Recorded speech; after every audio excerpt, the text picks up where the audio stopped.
This skill video will show you how to extinguish an APU, EPU, or engine fire. You should complete this skill while wearing appropriate personal protective equipment. Approach the aircraft. Size up fire conditions. Activate external controls to deploy onboard extinguishing systems if applicable.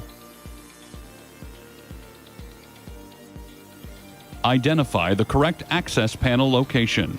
Open the access panel using a pike pole or other tool. Do not stand directly under the hatch. Burning fuel may drop, causing injury or death. Apply the agent at an appropriate pressure and flow using prescribed techniques.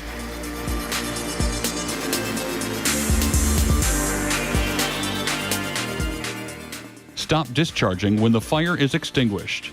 If extinguishing with a hand line, back away from the fire. Maintain situational awareness of the area for signs of reignition.